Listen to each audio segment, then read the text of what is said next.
Successful Betfair trading has a number of different components to it, and one of those is actually finding a suitable setup. But that can actually be a multi-part process, because what you're trying to do is you're trying to find something that looks interesting, and then you're trying to look for confirming factors that show you that the trade is on. And what I'm going to do in this video for you is I'm looking for a certain type of trade, but I'm going to show you two markets, one after the other. One where the trade has all of the right characteristics and one where it doesn't, because to somebody who's just starting out, you may not be able to tell the difference, but I'm going to show you the difference in this video.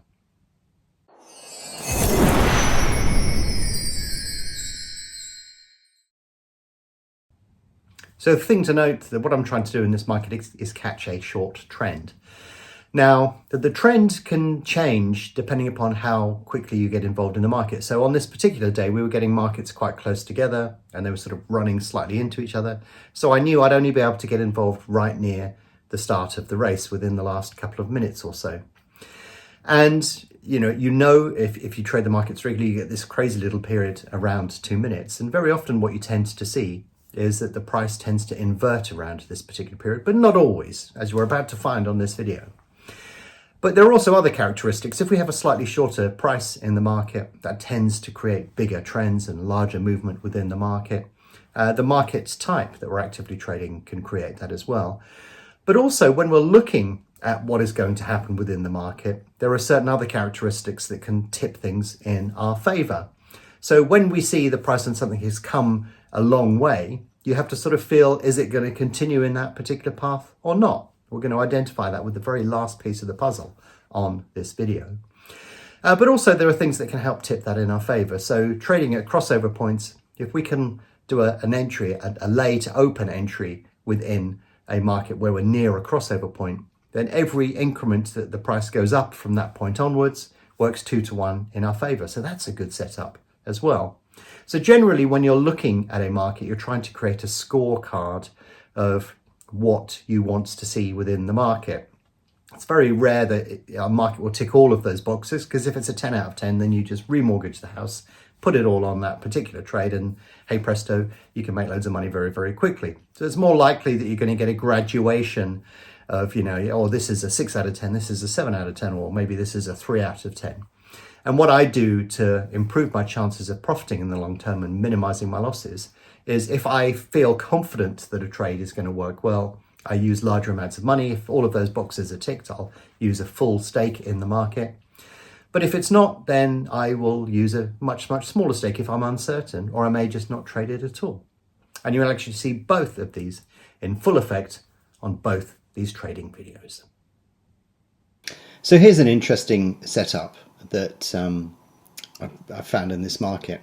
We're getting towards the back end of the race. This is when we sort of tend to see a bounce. When we get to that 2 minute point, you do tend to see a bounce. But if we look at the long-term chart here, you can see it's come from 375 down to about 2, and you can see that it's sort of got stuck there. So this is indicating that there's no willingness to back it below 2, and 2 is a natural crossover point, and we're approaching the 2 minute bump. So it's come in a long way. It's struggling to go down much, and therefore I think at 2 minutes it's going to start flying up, and we're near a crossover. So there are several things that stack up reasonably well here. So if I start feeding some money into here, we'll start to establish a position.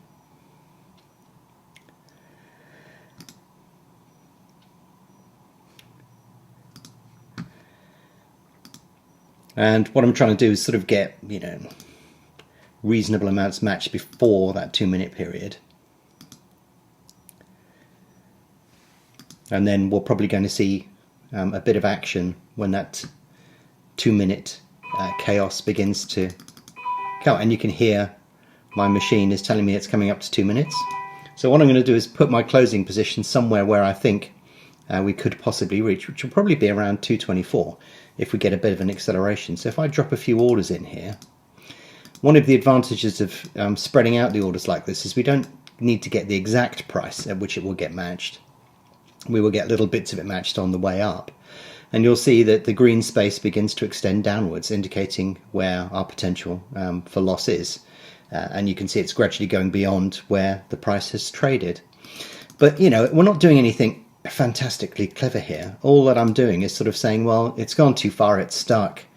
and when we get this rush at 2 minutes, we'll probably see it start heading back in the other direction. There's nothing like incredibly complex to look at here, and then all I need to do is ensure that I get a reasonable exit. And yeah, I mean, that it's probably one of the simplest trades that you could ever possibly do. All that we've done is said that there's activity in one direction that can't continue, and we're looking for a point at which that will start to reverse and head back in the other direction. And that is pretty much what we saw. There's nothing more complicated than that. Sometimes trading is pretty simple. We're just looking for that bounce. We know that the market's going to get very active at 2 minutes, and we expect it to start pushing back in the other direction, which is exactly what it did. I thought the max it would go would be about sort of 224-ish. That's just down to experience. And you can see it's beginning to stall a bit as we reach that particular level. There's a large order in the market at 220 here at this particular moment in time. So we're going to drop a couple of orders in front of that because we're getting close to post. We don't want to get caught out. So if we just gently exit around this particular time, I'll tidy up all of the loose orders that we've got left in the market. Net stake is 55.15, so we've got a £50. Can you see that money's been moved down now? So we are somewhere near the front of the queue, so we probably should get that matched. There we go. I've got a net stake of £5.15, so I'll just dump that back into the market. Net stake of 0, that means our trade is all out, so we've made 106.27 on that particular trade.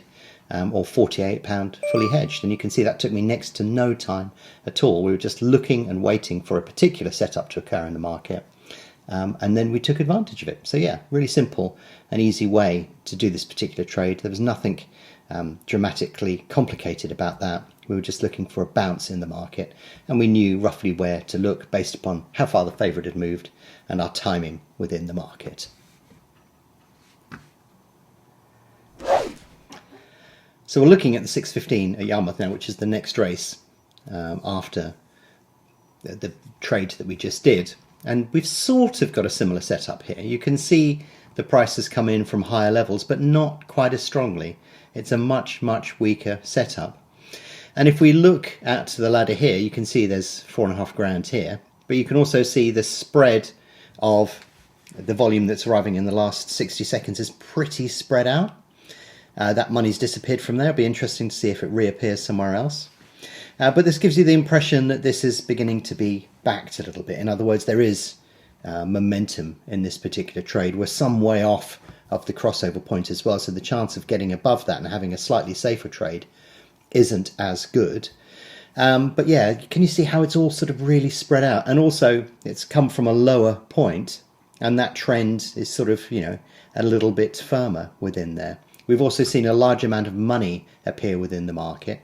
So when you look at this particular trade, this doesn't feel quite as safe. It's not as obvious as the previous one that we looked at. This looks like this is a trend that is about to continue, not one that is about to reverse.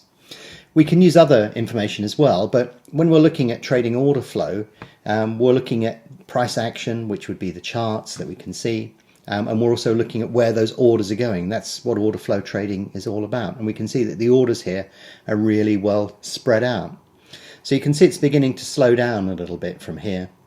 But the chance of it getting above 2 in the last 2 minutes or so is looking significantly less likely. We have seen a large amount of money appear within the ladder.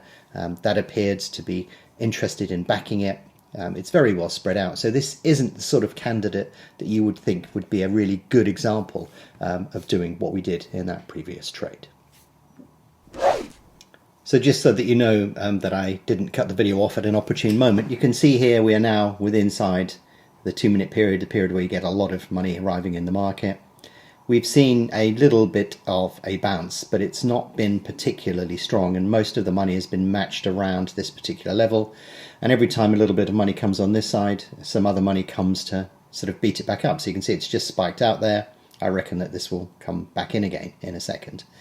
And so you're not really going to get this is going to feel like an uncomfortable sort of trade, but you can sort of tell that by looking at where the money's being matched on the ladder and this balance between backers and layers. You can see there's a bit of a bun fight going on, and as a consequence that's sort of not allowed the price to move back up. And there's a lot of resistance to the price heading back up in the other direction, and you can see that, you know, we're in fact heading a little bit lower, which is sort of more or less what I predicted. So yeah, you've got several options here. You may not do the trade that you wanted. You may choose to back it instead of laying it, all of those sort of things. But fundamentally, you're looking at a very different market here. Despite the fact that that chart looked similar, there were quite a few characteristics different from that. And when you actually look at the ladder itself and where all of the orders are getting matched, that told you a completely different story from what we saw in the previous market.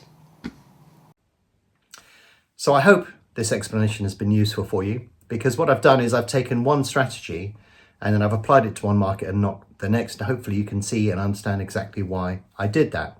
Because if we ran this strategy and we're looking for the specific criteria over the course of the day, there aren't actually going to be every single market that develops this characteristic.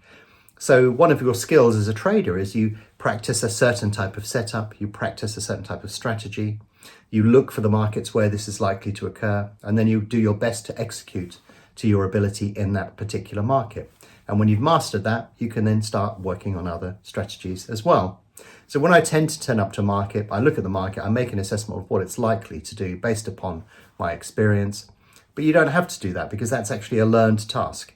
I've got in my arsenal a whole range of different types of strategies, and I'm able to switch them on or off depending upon whether I need them. Whereas I suggest when you start, what you do is you look for these opportunities, you qualify them, you make sure that they are actually genuine opportunities, and then you can actually execute and trade against that. And the more you do that, the better you will become at it. And when you master that particular strategy on that particular setup on that particular market, you can start branching out into other types of strategies. But anyhow, I hope that that video has been useful for you.